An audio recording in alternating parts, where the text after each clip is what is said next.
Hi everyone! So here's a POV of our visit in Phoenix, Arizona. Always start your morning with breakfast kahit hindi ka morning person.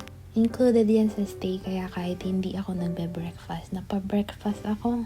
So ayan, and then we have coffee, nirehit ko lang siya sa microwave. Masarap naman to, lasa siyang sausage McMuffin sa McDo. So dito complete din sila ng kitchen utensils, so wala ka na po problemahin.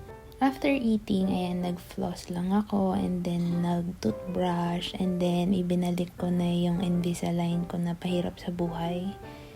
And pakit sa salamin, walang transition, so yun ang antayin.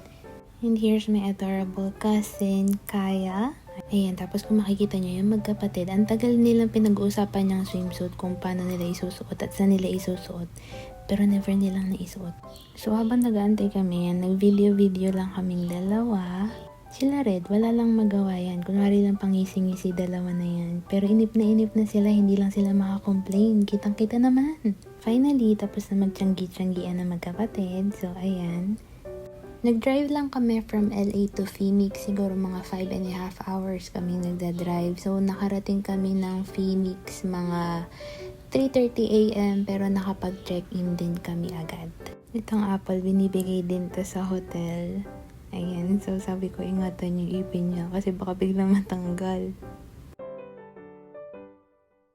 Summer na nga din dito. Pero hindi masyado mainit kasi mahangin din. Parang kabanatuan na hindi. O, diba ang gulo, bahala ka dyan.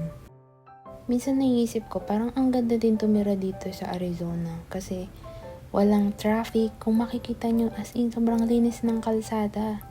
Pag dito sa LA, parang everyday concert ni Taylor Swift yan. Ang pila ng mga sasakyan, grabe. Tatalunin niya ng traffic sa EDSA. Then, ng mga bandang hapon na, nagpunta lang kami sa park dito para mag-early dinner. Ayan, ang ganda ng park nila, ang linis. Hindi din masyadong crowded. Ano naman naging review na ng park to? Nung nasa Pilipinas pa ako, sobrang hilig namin kumain sa Samgyup ng mga kapatid ko. Pero hindi ko ina-expect na dito din pala sa US, sobrang dami din na Korean barbecue grill.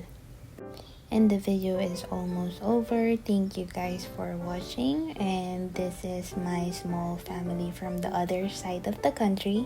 Sobrang konti lang ng clips kasi as much as possible gusto ko mag-spend time lalo na sa mga pinsan ko. Kaya iniiwasan ko din talaga mag-phone. Ayun lang.